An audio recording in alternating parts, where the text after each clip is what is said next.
গুম ও মানবতাবিরোধী অপরাধের অভিযোগে চলমান বিচারের অংশ হিসেবে র্যাবের গোপন বন্দিশালা বহুল আলোচিত আয়নাঘর পরিদর্শন করলেন আন্তর্জাতিক অপরাধ ট্রাইব্যুনাল ১-এর বিচারকরা। প্রসিকিউশন বলছে, বিচারকে আরও স্বচ্ছ এবং আন্তর্জাতিক মানসম্পন্ন করতেই এই পরিদর্শন।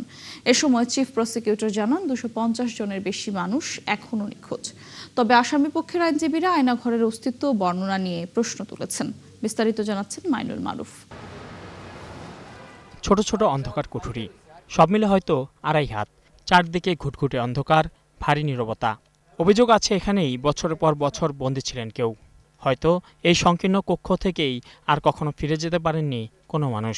সময় যেন থমকে আছে এই দেয়ালের ভেতর। এটি রাজধানীর উত্তরায় র্যাব ১-এর টিএফআই সেল, বহুল আলোচিত আয়নাঘর। অভিযোগ আছে, ২ তলা ভবনের এই গোপন বন্দিশালায় গুম ও নির্যাতনের শিকার হয়েছেন অসংখ্য মানুষ। প্রসিকিউশনের দাবি, গুমের শিকার অন্তত ২৫০ শতাধিক মানুষের খোঁজ এখনো মেলেনি। যে জায়গাটুকু দেখছেন, আমার যদি হাত দিয়েও মাপি, সর্বোচ্চ ২ থেকে ২.৫ হাত জায়গা। এর মধ্যেই কোনো মানুষ কাটিয়ে দিয়েছেন যুগেরও বেশি সময়। আন্তর্জাতিক অপরাধ ট্রাইব্যুনালের প্রসিকিউশন জানায়, এই গোপন বন্দিশালায় বর্তমান স্বরাষ্ট্রমন্ত্রী সালাউদ্দিন আহমদ, সংসদ সদস্য ব্যারিস্টার আরমান সহ বিরোধী রাজনৈতিক দলের অনেক নেতাকেও আটকে রাখা হয়েছিল। আজকের মাননীয় স্বরাষ্ট্রমন্ত্রী জনাব সালাউদ্দিন আহমেদকে এই র্যাব 1-এর আজকের যে আয়নাঘর, সেখানে কোনো একটি কামরায় তাকেও রাখা হয়েছে এবং পরবর্তীতে ভারতে নিয়ে তাকে ছেড়ে দেওয়া হয়েছে। শনিবার এই গোপন বন্দিশালা পরিদর্শন করেন আন্তর্জাতিক অপরাধ ট্রাইব্যুনাল ১-এর ৩ বিচারপতি, প্রসিকিউশন টিম, আসামিপক্ষের আইনজীবী এবং গুমের শিকার ব্যক্তিদের পরিবারের সদস্যরা। পরে চিফ প্রসিকিউটর বলেন, আন্তর্জাতিক মান বজায় রেখে বিচার আরও স্বচ্ছ ও গ্রহণযোগ্য করতেই এই উদ্যোগ। এই আয়নাঘরের এই যে ছোট ছোট সরু রুমগুলোর মধ্যে দিনের পর দিন, মাসের পর মাস, এমনকি বছরের পর বছর তাদেরকে হাত বেঁধে, চোখ বেঁধে রাখা হতো এবং সেইভাবেই তাদের উপরে বিভিন্ন রকমের অত্যাচার নির্যাতন করা হতো। কাউকে কাউকে দীর্ঘদিন পরে ছেড়ে দেওয়া হতো, বিভিন্ন মিথ্যা মামলায় তাদেরকে দেওয়া হতো এবং অনেকেই মেরে ফেলা হতো।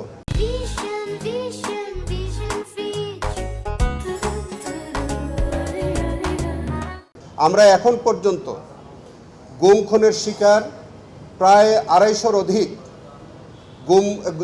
যারা গুমের শিকার হয়েছেন, তাদের এখন পর্যন্ত আমরা সন্ধান পাইনি যে তারা কোথায় কি অবস্থায় আছে। তিনি আরও বলেন, গোপন বন্দিশালার মাধ্যমে ফ্যাসিবাদী শাসন ব্যবস্থা টিকিয়ে রেখেছিল স্বৈরাচার শেখ হাসিনা।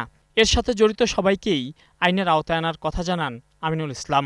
এই মানবতা বিরোধী অপরাধের বিচার ইতিমধ্যে চলছে, অনেকগুলো ঘটনার ইনভেস্টিগেশন চলছে।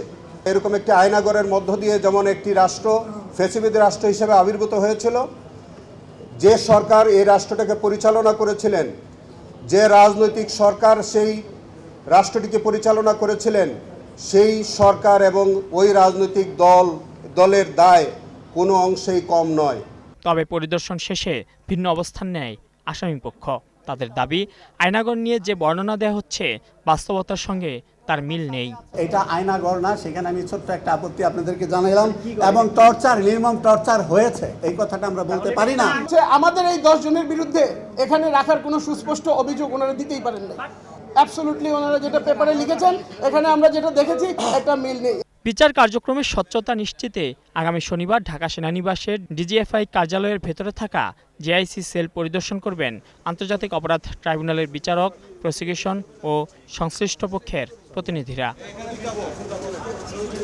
মাইনুল মারুফ, ৭১, ঢাকা।